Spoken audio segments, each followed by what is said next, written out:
साथियों, ATN super class Gorakhpur में आप लोगों का स्वागत है।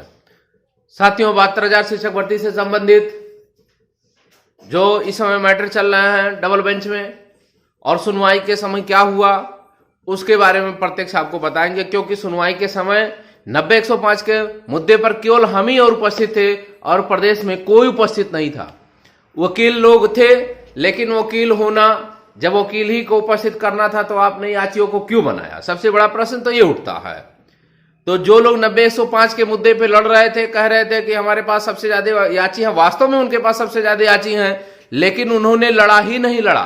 क्यों नहीं लड़ा? क्योंकि वो कोर्ट में मौजूद ही नहीं थे और ज्यादातर लोगों को आईए के माध्यम से जुड़े हुए थे। क्योंकि उनके वकील से मेरी जब वार्तालाप हुई तो उन्होंने कहा कि सारे कैंडिडेट जो है आईए के माध्यम से जुड़े हुए हैं। आईए और रीट में अंतर ये होता है क्योंकि रीट की फीस ज्यादा होती है और रीट में प्रेयर ग्राउंड होता है। आईए में जो प्रेयर ग्राउंड वो डाला जाता है उसका कोई मतलब नहीं, एप्लीकेशन है वो। आईए का मतलब होता है इम्प्लीमेंट एप्लीकेशन होता है। तो बताइए, जब 72,825 का इतना मुद्दा गरमाया हुआ था तो आप डबल बेंच में लोगों को और सिंगल बेंच में भी लोगों को जो है 90-105 के मुद्दे पे लोगों ने एप्लीकेशन डाल दिया, आईए डाल करके सारा पैसा लेकर के चले गए। ये इतनी संख्या ज्यादा थी उन लोगों के पास कि अगर वो चाहते लड़ते तो आज बड़े से बड़े वकील खड़ा करते, लेकिन उन्होंने कोई वकील नहीं खड़ा किया। हमारे पास मुश्किल से दोहरा शतक भी नहीं लग पाया था, फिर भी हमने अशोक खरे साहब को रखा और खरे साहब ने यहां तक कहा था कि हम आपके मुद्दे को उठाएंगे क्योंकि आप हाईएस्ट मेरिट हैं।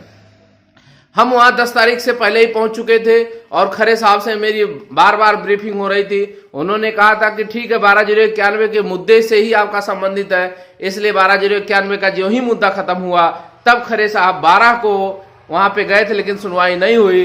13 को जैसे ही जो है मुद्दा खत्म हुआ, उन्होंने कहा my Lord I am appearance in SLP.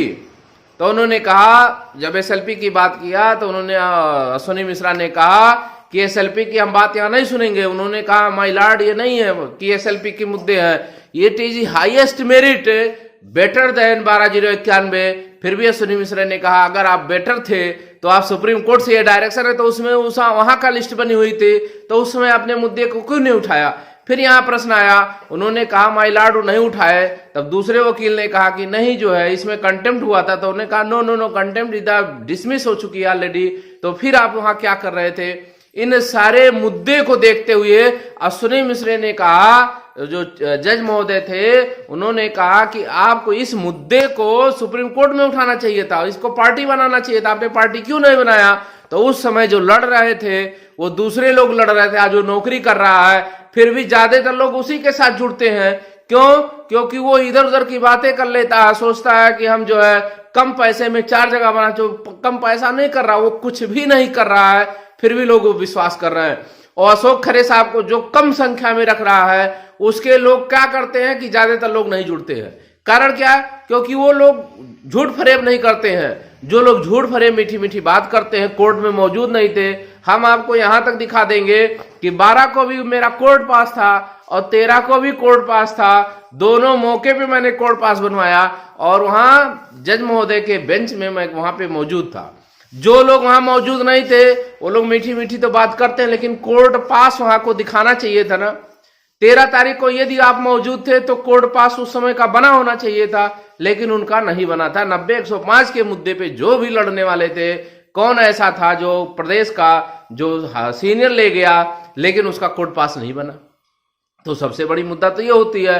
अब हमारा अगला टारगेट ये है कि 12,091 को ही लिस्ट को ही हमको चैलेंज करना पड़ेगा, और जब तक हम लिस्ट को चैलेंज नहीं करेंगे, जब तक डायरेक्शन मिलेगा नहीं, तब तक हमारे मुद्दे पे भी कुछ नहीं होगा। अब रही बात 12,091 का, 12,091 13 तारीख को ऑर्डर रिजर्व हो चुका है। अब 13 तारीख के ऑर्डर में देखिए क्या आता है। फिर भी मेरे लिए तो समझिए कुछ नहीं है, क्योंकि अगर हम हाईएस्ट मेरिट हैं फिर भी मेरे लिए नहीं है। ये बहुत दुर्भाग्य की बात है। एक बार लोग धोखा खा चुके हैं कि हाईएस्ट मेरिट लेते हुए भी हम रोड पे घूम रहे हैं। आज भी वही दशा हो जाएगी कि आपका 112, 114, 115 नंबर अगर आप है, अगर आप समय से कोर्ट में नहीं गए तो वही कोर्ट कह रहा है, आज भी वही कोर्ट कह रहा है कि अभी तक आप कहां थे।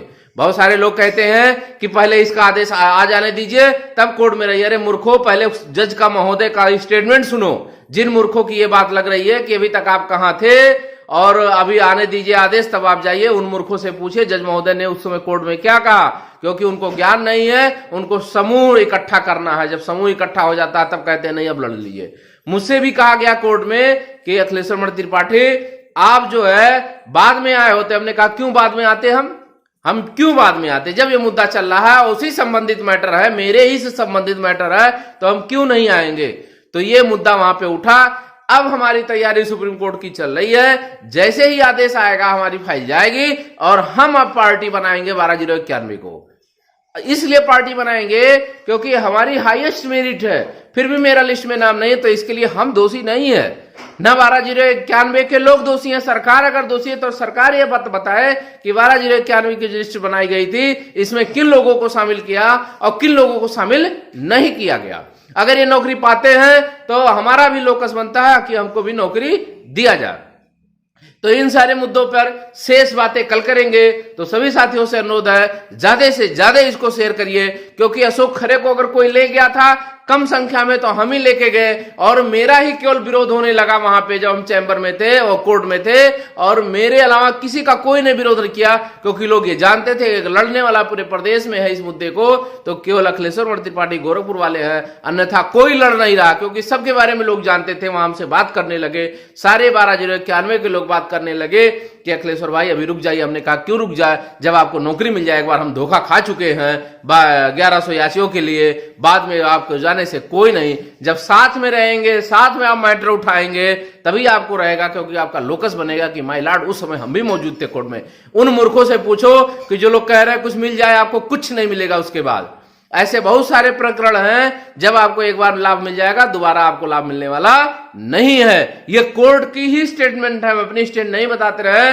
तो उन मूर्खों से दूर रहो जो लोग कहते हैं कि बाद में आना चाहिए, क्योंकि वो कोर्ट में रहते नहीं है, केवल नेतागिरी करना चाहते हैं। तो सभी साथियों से एक ही अनुरोध है कि ज्यादा से ज्यादा शेयर करें।